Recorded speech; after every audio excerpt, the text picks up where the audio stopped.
They laughed when he sat on the star throne, until it activated. Before we dive into this story, drop a quick hi in the comments and tell me where you're watching from. It really helps support the channel. Among the gleaming star cruisers and bustling alien diplomats of the Galactic Council chambers, Daniel Reed stood out like a sore thumb. The first and only human representative in a millennium of interstellar politics. The Grand Hall of the Galactic Council stretched before Daniel in all its imposing glory. Massive pillars of luminescent crystal rose hundreds of feet to support a dome that displayed the real-time movements of 1,000 star systems. The floor was a seamless sheet of material that resembled black marble but sparkled with tiny points of light, giving visitors the unsettling sensation of walking on the void of space itself. Daniel adjusted his plain gray diplomatic uniform, acutely aware of how drab it appeared next to the elaborate regalia of the other representatives. The Viridians wore living garments that shifted colors with their emotions, while the insectoid Talek delegates chittered in exoskeletons adorned with precious metals and gems. Even the usually austere Meraki had dressed impressively, their scaled bodies draped in ceremonial armor that caught the light with every movement. This was the Ascension Ceremony, a once-in-a-century event where the Galactic Council would select a new High Sovereign to guide interstellar policy for the next 100 years. Humanity had only gained observer status 5 years ago, after centuries of being dismissed as barely spacefaring primitives. Daniel's presence here was unprecedented and, judging by the sideways glances and whispered comments, unwelcome.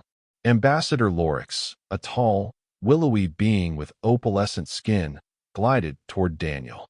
As the Viridian representative and current High Sovereign, Lorix had been instrumental in granting humans their observer status, though Daniel suspected it was more out of amusement than respect. Ambassador Reed. Lorix's voice resonated melodically. How fascinating that you've chosen to attend. The Ascension Ceremony is typically reserved for full council members, not observers. Daniel met the Viridian's gaze steadily. Thank you for the clarification, High Sovereign. Earth received an invitation, and we believed it would be diplomatic to accept. Lorix's skin rippled with blue patterns. Amusement, Daniel had learned. Indeed, perhaps your presence will provide entertainment for our more traditional members. Before Daniel could respond, a resonant tone echoed through the chamber, signaling the ceremony's commencement. The thousands of delegates moved toward the tiered seating around the central dais where the star throne awaited. Unlike the elaborate architecture surrounding it, the star throne appeared deceptively simple. Carved from a single piece of translucent material that seemed to absorb and refract light simultaneously, it sat upon a raised platform in the center of the hall. Ancient glyphs covered its surface, occasionally pulsing with a soft blue glow. The star throne predates all our civilizations, explained Ambassador Krell of the Meraki, who had positioned himself next to Daniel. The reptilian diplomat's voice was a low rumble. Legend says it was created by the precursors before they vanished from the galaxy. Only the worthy can truly activate its powers. Daniel nodded respectfully. The mysterious precursors were the one thing all galactic species agreed upon. An ancient race who had achieved technological wonders before disappearing some 50,000 years ago, leaving behind artifacts like the Star Throne. High Sovereign Lorix took position before the assembled delegates. For 100 cycles, I have guided our Galactic Council. Now, as tradition dictates, a new High Sovereign must be chosen. The ceremony began with each major faction presenting their candidate. The Viridians nominated Ambassador Thalix, Lorix's protege. The militaristic Drakari put forward Commander Vex, a stern figure with metallic implants protruding from his crimson skin. The collective mind of the Systans presented Overnode Zymex, while the Talek Hives offered Grand Matriarch Skis. Each candidate approached the Star Throne, placed their hand upon its arm, and recited the ancient oath. The throne would glow slightly, acknowledging their candidacy, but remained otherwise inert. The Star Throne recognizes all worthy candidates, Lorix announced. As per tradition, before the council votes, We open the floor to any delegate who wishes to demonstrate their unworthiness. This, Daniel had been briefed, was a purely ceremonial part of the proceedings. Occasionally, ambitious junior delegates would approach the throne to gain recognition, knowing it wouldn't activate, but using the moment to raise their profile. The tradition had become something of a political theater. Ambassador Krell leaned toward Daniel. Now comes the amusing part. Watch as the younger delegates make fools of themselves. Several delegates did indeed approach the throne, each placing their hand on it with exaggerated ceremony. Some of the more theatrical ones pretended to be shocked when nothing happened, drawing laughs from the assembly. As the proceedings continued, Daniel became aware of a strange sensation. A subtle vibration seemed to emanate from the center of the chamber, felt more than heard. He glanced around, but none of the other delegates appeared to notice. "Is something wrong, human?" asked Krell, noting Daniel's distraction. "I'm not sure. Do you feel that?" From the throne, the Meraki's scaled brow ridged in confusion. "Feel what?" Before Daniel could explain, a commotion broke out across the chamber. A group of Drakari delegates were arguing with representatives from the Viridian Alliance. "This is an outrage." Commander Vex's voice boomed. "You accuse us of weapon development in violation of treaty?" Ambassador Thalix's skin flashed warning patterns of red and yellow. "Our intelligence is conclusive. The Drakari have established weapons facilities in the neutral Tarsus sector." The chamber erupted in shouts and accusations. Even High Sovereign Lorix seemed unable to restore order as centuries-old tensions between the factions bubbled to the surface. The vibration Daniel had felt intensified. Now he could see the star throne pulsing more rapidly, its glow brightening with each heated exchange in the chamber. "That can't be good," Daniel muttered to himself. Krell had abandoned him to join his faction, leaving Daniel isolated in the increasingly chaotic chamber. The human ambassador found himself pushed back against the wall as delegates rushed to align with their allies. Daniel watched in growing concern as the council's dignified ceremony devolved into a shouting match. Centuries of diplomatic restraint were crumbling before his eyes. "Enough!" Lorix's amplified voice cut through the chaos. "This behavior dishonors the ascension ceremony. We will have order." The chamber quieted somewhat, though tension remained palpable. Lorix continued, "Let us proceed with the final traditions before the vote." As the ceremony resumed, Daniel noticed something alarming. With each heated exchange, the glyphs on the star throne pulsed more intensely. Something about the conflict seemed to be affecting the ancient artifact. The final tradition involved each faction leader approaching the throne and pledging to abide by the council's decision. Commander Vex went first, his pledge sounding more like a threat. Thalix followed, skin flickering with barely contained anger. Each interaction seemed to increase the throne's reaction. When the last faction leader stepped away, High Sovereign Lorix addressed the assembly. "Before we proceed to the vote, are there any final demonstrations?" The vibration had become so intense that Daniel felt it in his bones. He needed to get closer to the throne to understand what was happening. Without fully comprehending why, he began moving toward the central dais. "What is the human doing?" someone called out. Daniel ignored the question, focused entirely on the star throne. The glyphs were pulsing rapidly now, and he could swear they were rearranging themselves. "Ambassador Reed," Lorix's voice carried a warning tone. "This is not appropriate for an observer." But Daniel continued forward, drawn by an inexplicable certainty. The throne was reacting to something, the conflict, perhaps, or the underlying tensions between the factions. And somehow, he felt connected to it. As he reached the dais and climbed the steps, laughter began to ripple through the chamber. "The human wishes to sit on the star throne," announced Commander Vex, his voice dripping with derision. The laughter grew. Even High Sovereign Lorix's skin rippled with blue amusement patterns. "Let him try," Thalix called out. "Perhaps the primitives have not yet learned their place in the galaxy." Daniel reached the star throne and paused. The ancient artifact pulsed with energy, the glyphs shifting and rearranging before his eyes. Up close, he could see that what had appeared to be decorative patterns were actually complex mathematical equations and astronomical coordinates. The laughter of the assembly echoed around him. Daniel knew he was violating protocol, possibly jeopardizing humanity's already tenuous position in galactic politics. But the pull of the throne was undeniable. Ambassador Reed, Lorix's voice had lost its melodic quality. Step away from the star throne immediately. Daniel turned to face the assembly. Thousands of alien faces stared back at him, most amused, some concerned, a few openly hostile. Something's wrong with the throne, Daniel called out. It's reacting to the conflict in this chamber. Preposterous, scoffed Commander Vex. The human knows nothing of precursor technology.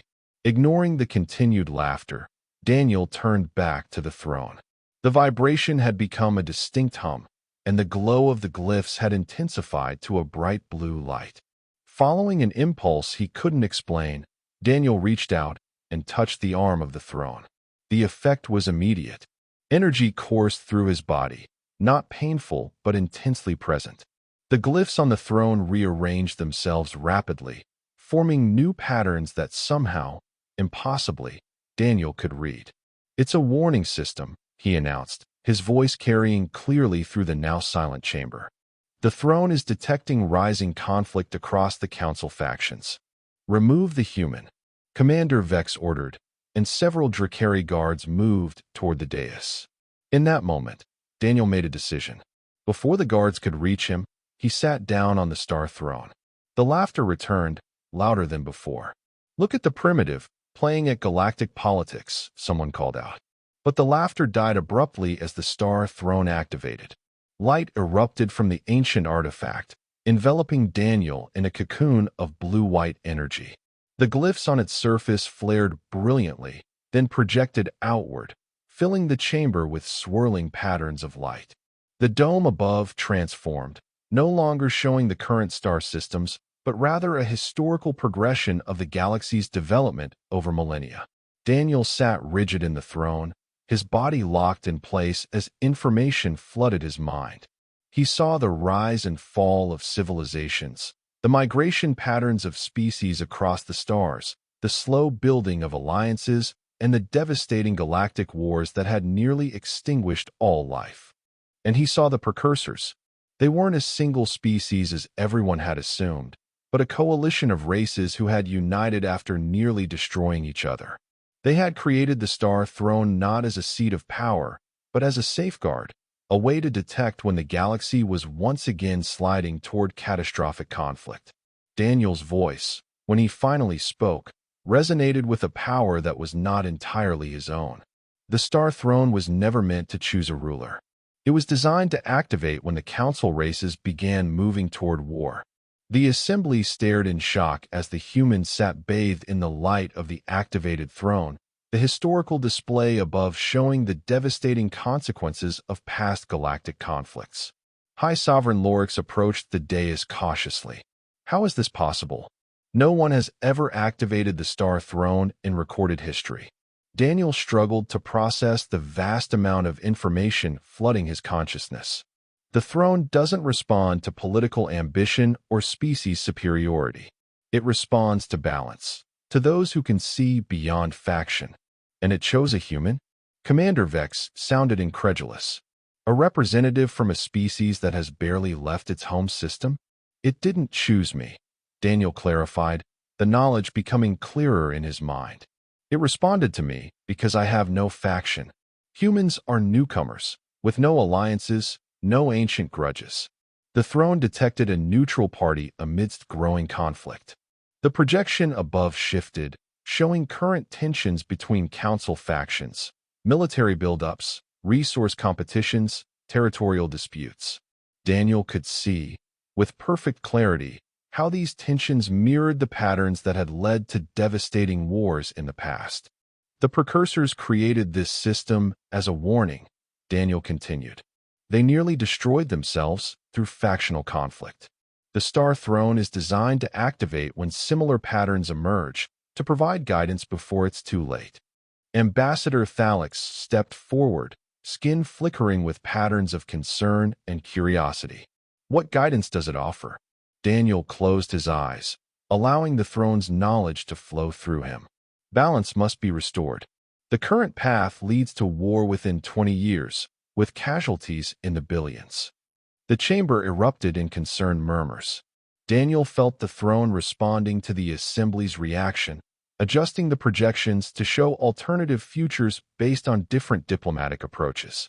The knowledge is overwhelming, Daniel admitted, his voice strained. But I can see pathways to peace. Treaties that need reinforcement. Misunderstandings that must be clarified. Resources that can be shared rather than contested.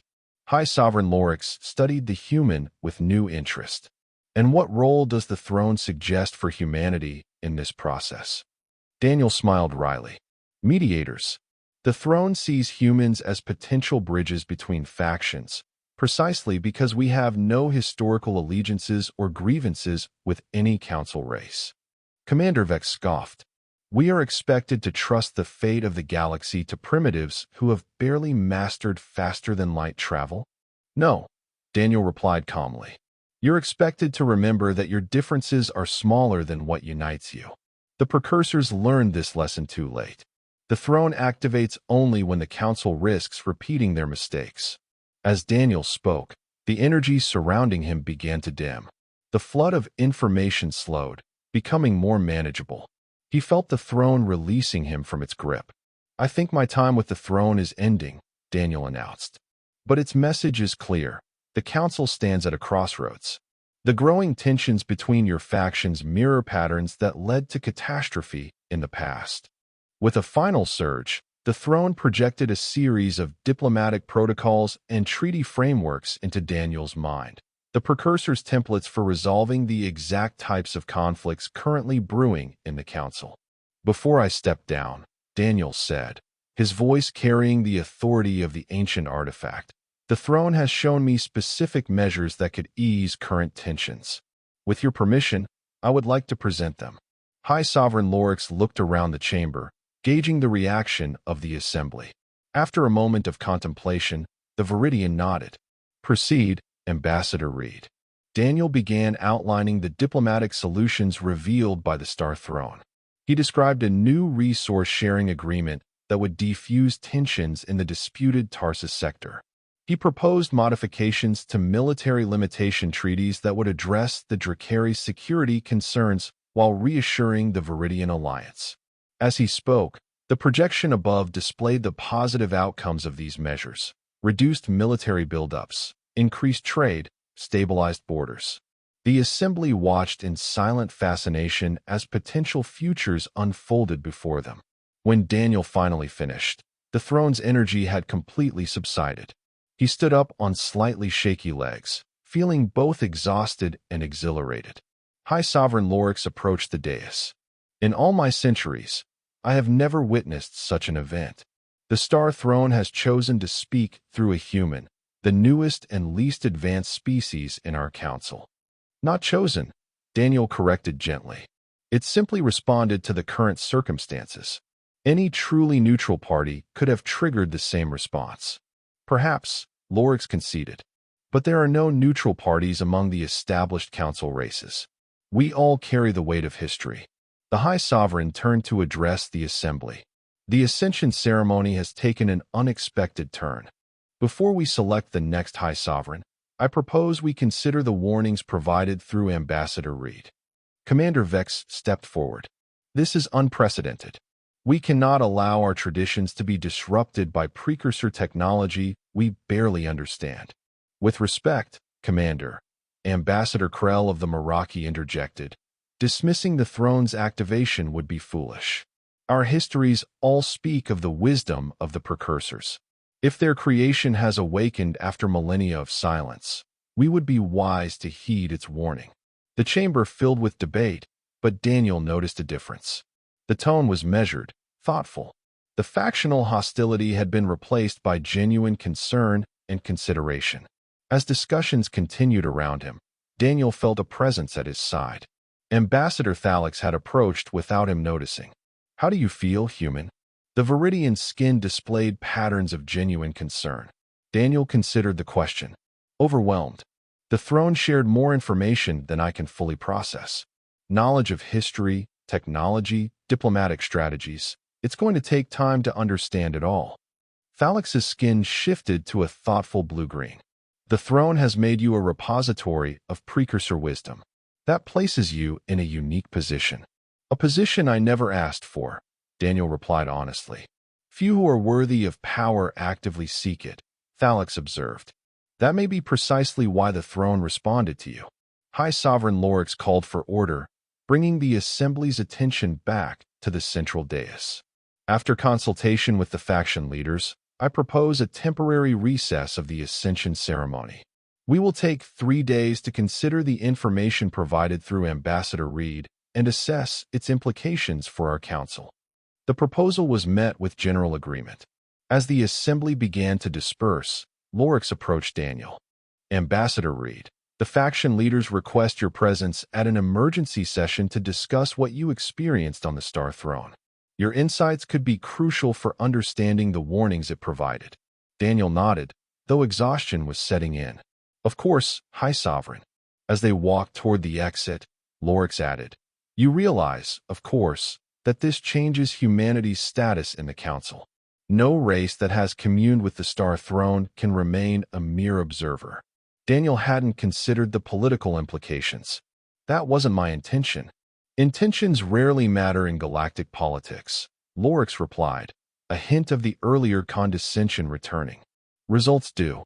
And the result of today's events is that humanity has become unexpectedly significant. As they passed through the grand archway leading out of the chamber, Daniel glanced back at the Star Throne. It sat silent and seemingly inert once again, but he could still feel its presence in his mind. A repository of ancient wisdom and dire warnings.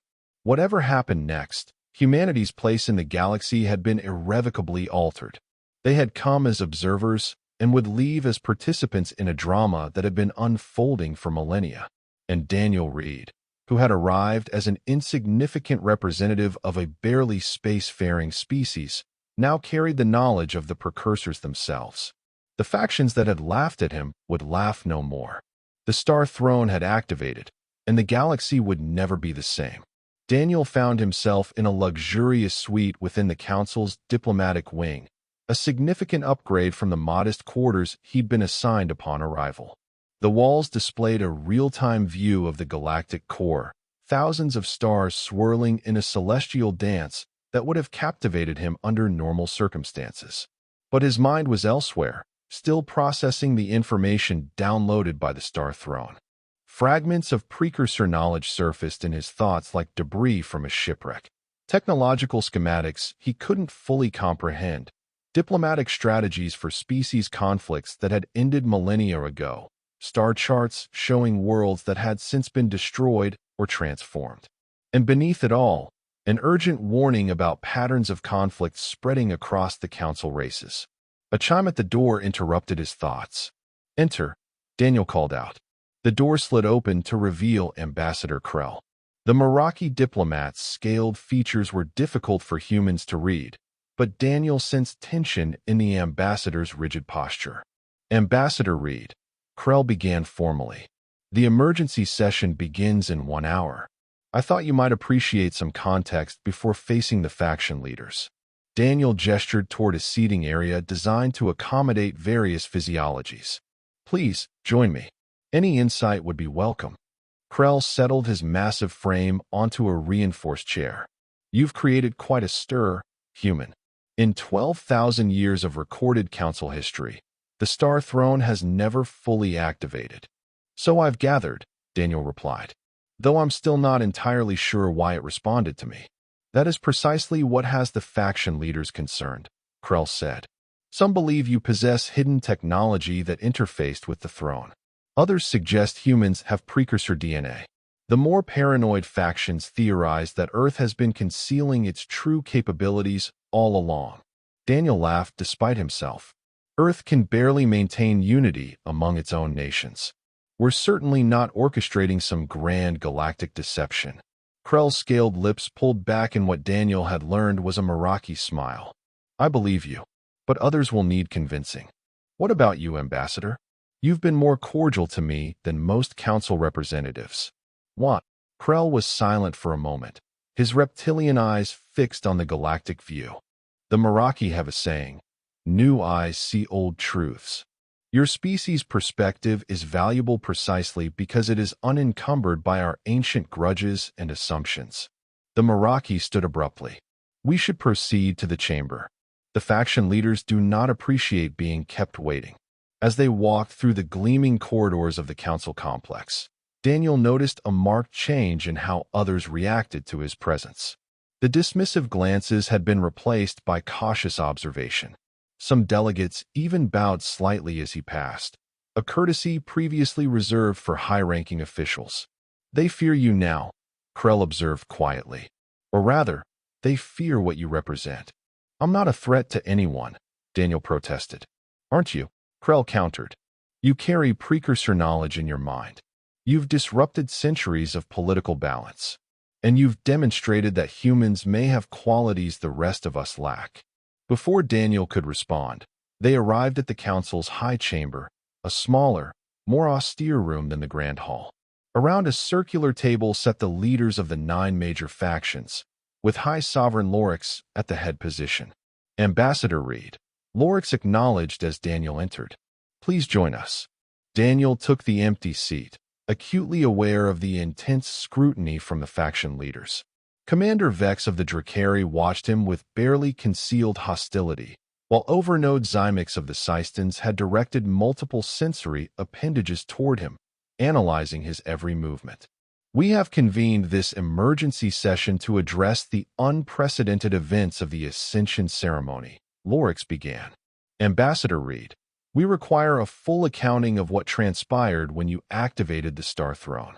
Daniel described his experience as accurately as possible. The initial vibration he had felt, the compulsion to approach the throne, and the flood of information that had overwhelmed his mind when he sat upon it. "The throne showed me the precursor's history," he explained. "They weren't a single species, but a coalition of races who nearly destroyed each other before finding unity. They created the Star Throne as an early warning system, designed to activate when similar conflict patterns emerged among their successors." "And it believes such patterns exist now?" asked Matriarch Skiz of the Talek Hives, her mandibles clicking nervously. "Yes," Daniel confirmed. "The Throne's analysis indicates that current tensions between Council factions mirror those that preceded catastrophic wars in the past." "Convenient," sneered Commander Vex. "The Throne activates for the first time in millennia, just as humans gain observer status, and it grants you access to precursor knowledge while painting the established factions as warmongers." "I'm simply reporting what the Throne communicated," Daniel replied evenly. "I didn't choose to receive this information." Ambassador Thalix intervened, skin patterns showing conciliatory blues. "Perhaps instead of questioning why the human was chosen, we should focus on the warning itself.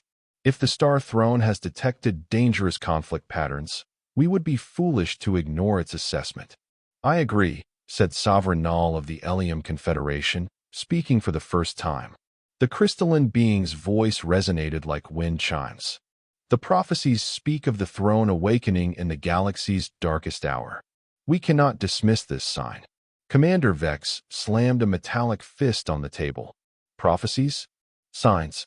We are allowing superstition to dictate council policy now."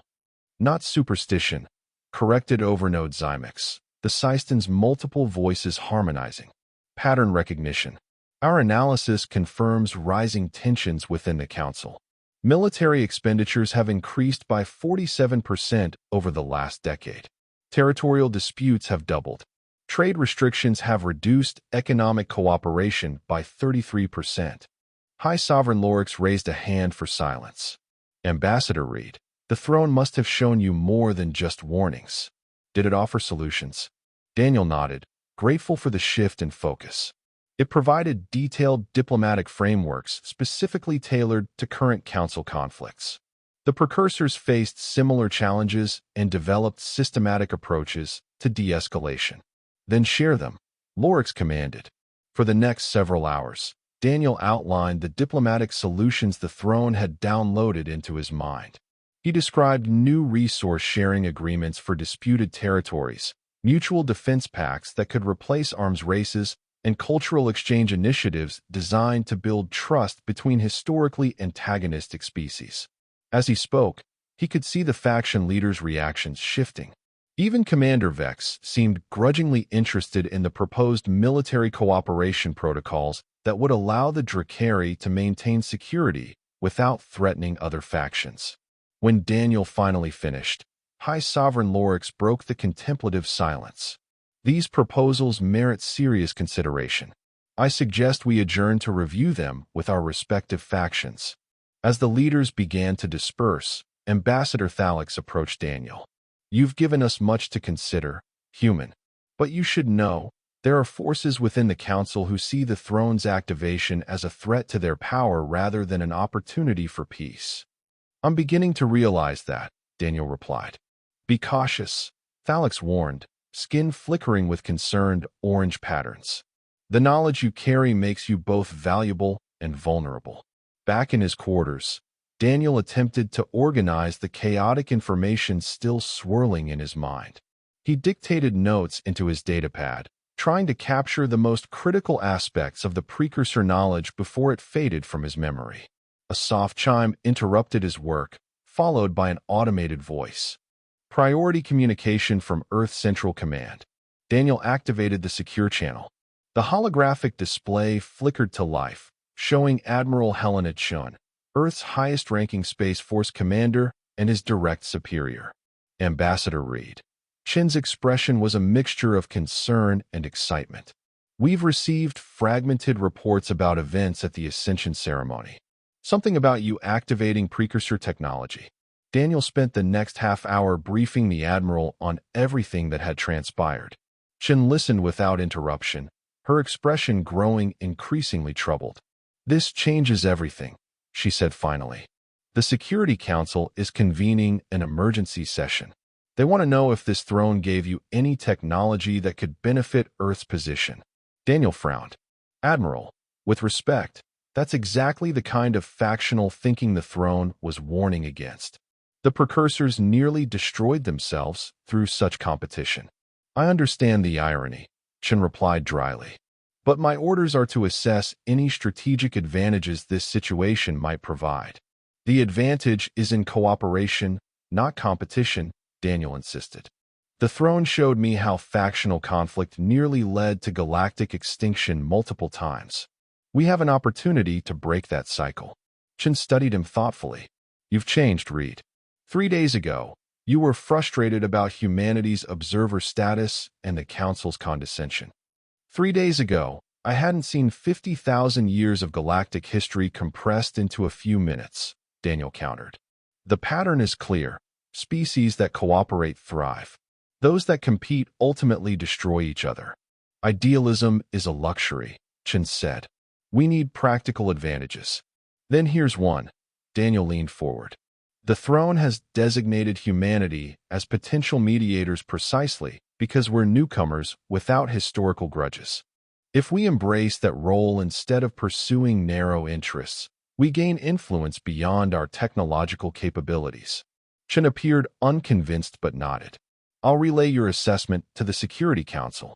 In the meantime, proceed carefully. You're in uncharted diplomatic territory. After the communication ended, Daniel returned to his notes, but found concentration difficult. The Admiral's questions had unsettled him. Was Earth going to view the throne's activation as a weapon to be exploited rather than a warning to be heeded?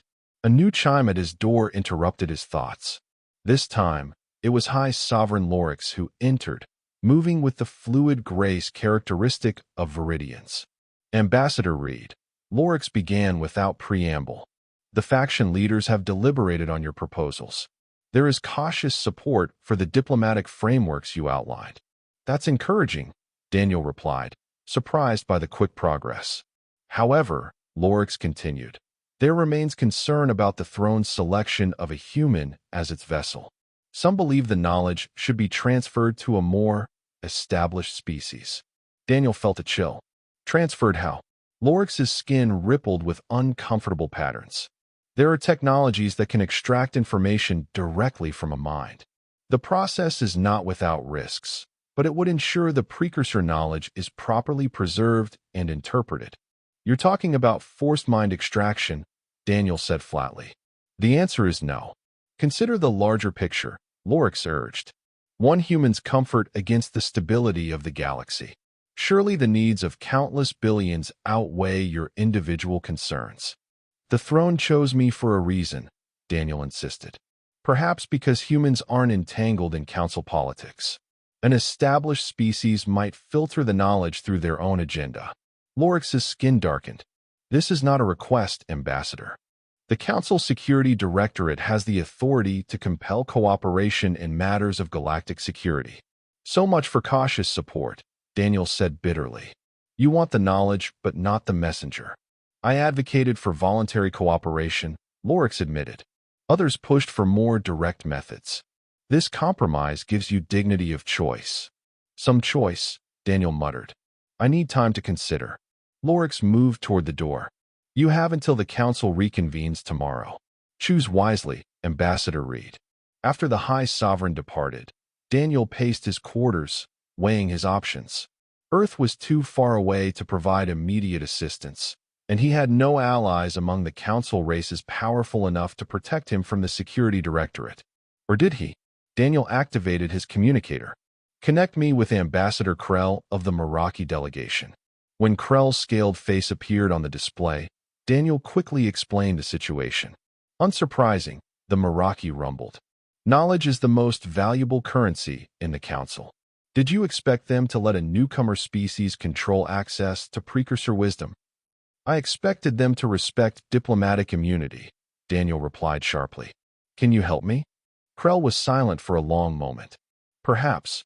The Meraki do not approve of forced mind extraction. It violates our most sacred principles. But opposing the Security Directorate would risk our standing in the Council. The throne showed me something about the Meraki, Daniel said carefully. Your species was part of the original Precursor Coalition. You've forgotten your heritage, but the genetic markers remain. Krell's reptilian eyes widened. You speak of the ancient kinship. It is mentioned in our oldest texts, but considered mythological by modern scholars. It's true, Daniel insisted. The Meraki were one of the founding races that created the Star Throne. You have more right to protect its knowledge than any security directorate. If what you say is correct, Krell said slowly, it changes everything. Meet me at the historical archives in 1 hour. Come alone and tell no one. The historical archives occupied an entire tower within the council complex, housing records dating back to the earliest days of interstellar cooperation. Daniel found Krell waiting in a secluded alcove surrounded by ancient data crystals. I've been researching our oldest records since we spoke, the Meraki said without greeting. There are references to a genetic memory test that can verify precursor lineage. How does it work? Daniel asked. The test requires a direct neural connection to a precursor artifact, Krell explained. If the subject carries the correct genetic markers, the artifact will respond. Daniel understood immediately. The Star Throne. Precisely, Krell nodded. If I can prove Meraki precursor lineage by interfacing with the throne, I can invoke ancient rights of protection for you and the knowledge you carry. Will the Council honor such rights? They must, Krell said grimly. The founding treaties of the Galactic Council explicitly recognize precursor law as superseding all other authorities. Few remember these provisions, but they remain binding. Daniel considered the plan. The Grand Hall will be heavily guarded. Not for a senior ambassador conducting historical research, Krell replied, holding up an official authorization chip. I've secured legitimate access for both of us. An hour later, they stood before the Star Throne in the dimly lit Grand Hall. The chamber seemed larger without the thousands of delegates filling its tiered seating.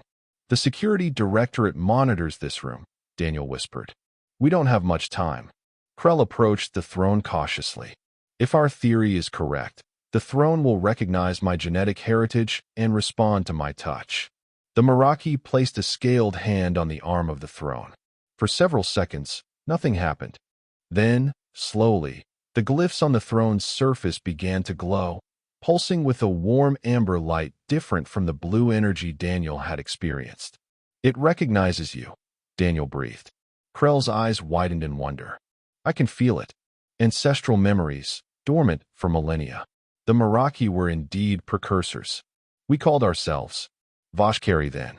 The throne's glow intensified, surrounding Krell in a cocoon of amber light. When it finally faded, the Meraki turned to Daniel with new purpose in his reptilian eyes. I know what we must do, Krell said. The throne has confirmed your role as knowledge-bearer and my obligation as guardian. Under precursor law, no faction may interfere with our mission. What mission? Daniel asked. To reactivate the Concord Protocols, Krell replied. The original system of governance created by the Precursor Coalition before it collapsed. The Star Throne was merely one component of a larger network designed to prevent factional conflict. Before Daniel could respond, the chamber's main door slid open. Commander Vex entered, flanked by Drakari security officers. What is the meaning of this? Vex demanded. This chamber is restricted pending the reconvening of the council. Krell drew himself up to his full impressive height. I am conducting legitimate historical research with Ambassador Reed. We have proper authorization. Vex's cybernetic eye scanned the authorization chip Krell presented, then narrowed suspiciously. Research involving the Star Throne requires Security Directorate approval. You will both come with us for questioning. We will not, Krell replied calmly. By the authority of precursor law and the founding treaties of the Galactic Council, I invoke the right of guardian protection for the knowledge bearer. Vex looked stunned. Precursor law? Those provisions haven't been invoked in thousands of years. Yet they remain binding, Krell insisted. The throne has confirmed my lineage and Ambassador Reed's designation. Interfere, and you risk violating the Council's foundational covenant. The security officers looked uncertainly at their commander. Even Vex seemed unsure how to proceed in the face of such an ancient and unexpected legal maneuver.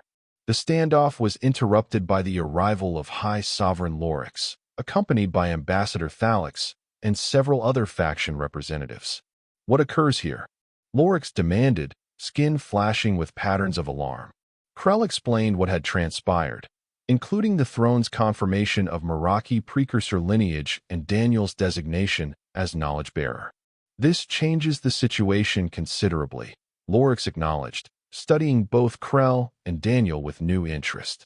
If the throne has indeed activated the Guardian Protocols, then Ambassador Reed is protected under laws that predate the Council itself. This is absurd, Commander Vex protested. We cannot allow ancient superstitions to dictate modern policy. The founding treaties are clear, Thalix interjected, skin patterns showing scholarly precision. Precursor law takes precedence in matters relating to precursor artifacts and knowledge. If Ambassador Krell has been designated guardian, then he and Ambassador Reed must be allowed to proceed with their mission. And what exactly is this mission? Lorix asked. Daniel stepped forward. The reactivation of the Concord Protocols, the original governance system created by the Precursor Coalition. The Star Throne was designed as part of a network to prevent the kind of factional conflict currently threatening the Council. A convenient claim, Vex scoffed. And where is this supposed network? Hidden in plain sight, Krell replied. The architectural features we believed were purely decorative in the council chambers are actually components of the network, dormant for millennia. To demonstrate, Krell approached one of the luminescent crystal pillars that ringed the Grand Hall.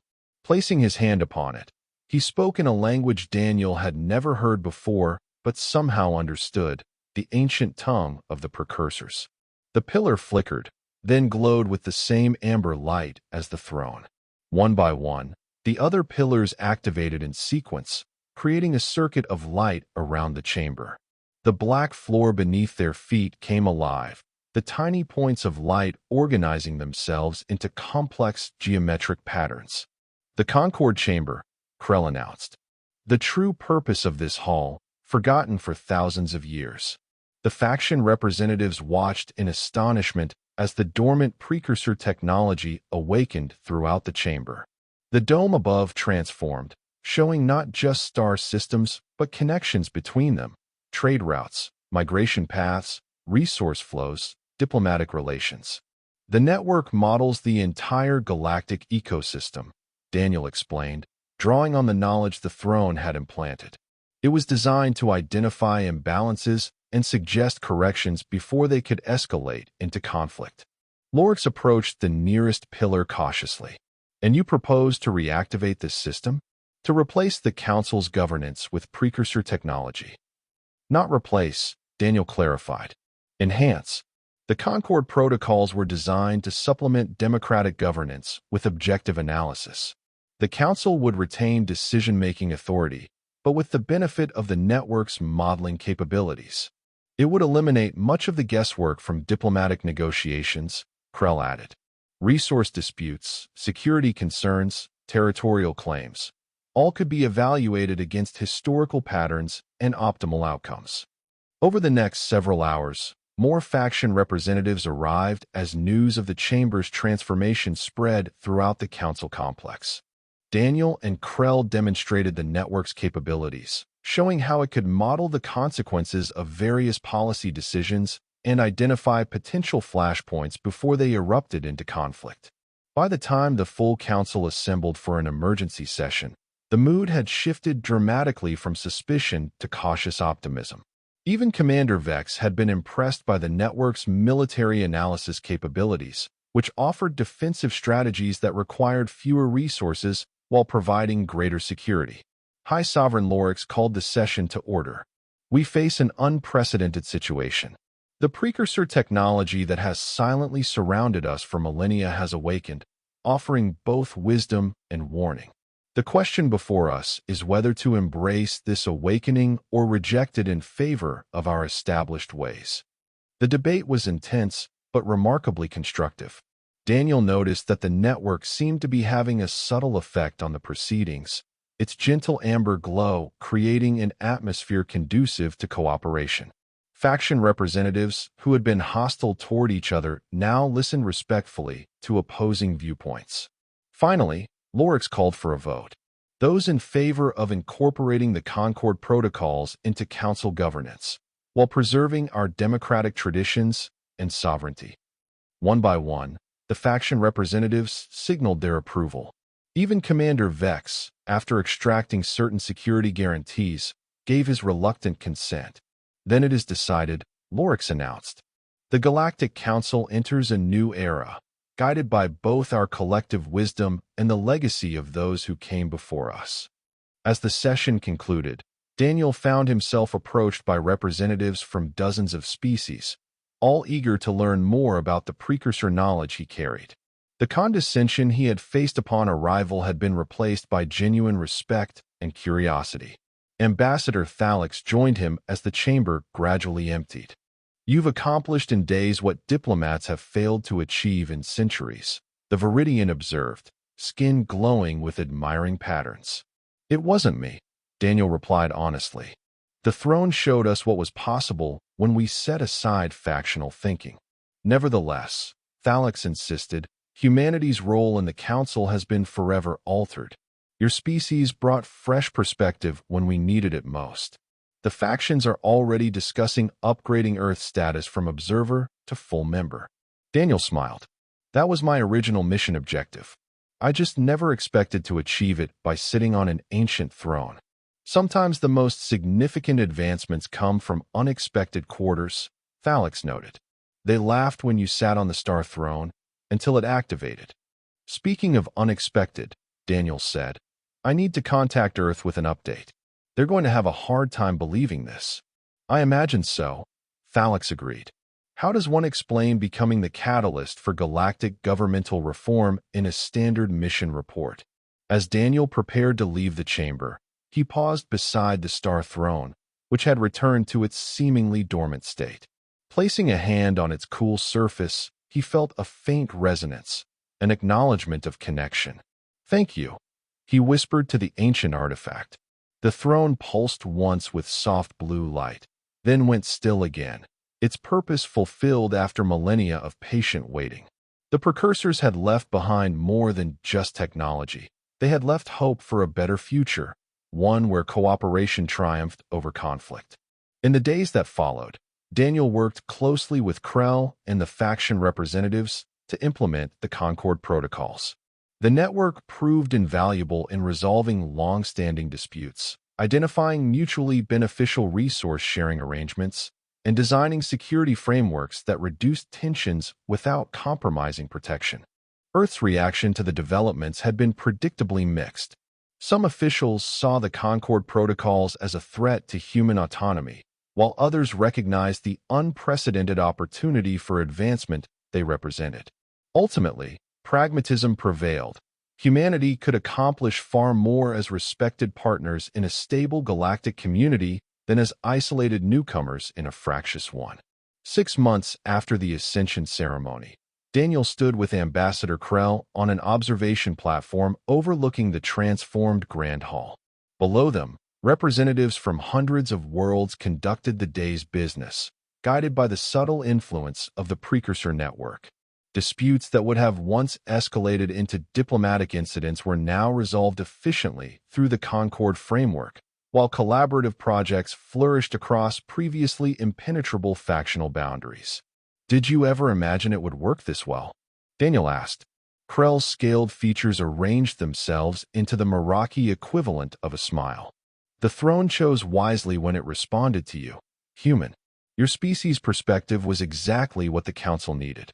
And your species' forgotten heritage was the key to implementing it," Daniel pointed out. "Neither of us could have done this alone."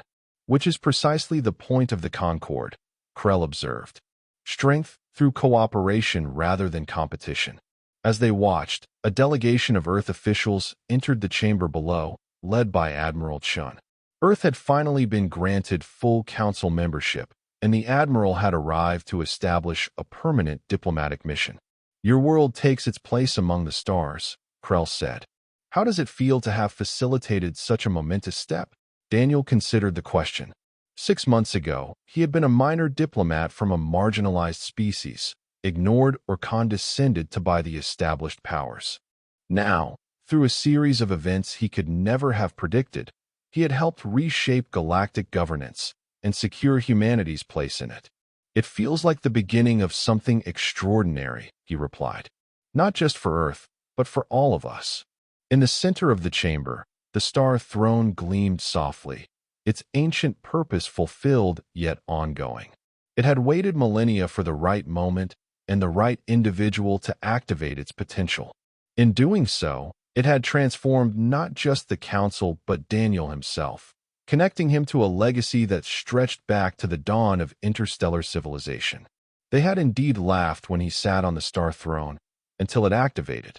But that laughter had given way to something far more valuable: understanding, cooperation, and hope for a future where the stars united rather than divided the species who dwelled among them. And that was the end of the story. If you listened all the way to here, don't forget to leave feedback about what you thought of the story in the comments, whether positive or negative. Your feedback helps us improve. Also, leave your like and subscribe to the channel for more stories like this one. And I'll leave here on the screen another video that I'm sure you'll like. Big hug, and see you in the next story.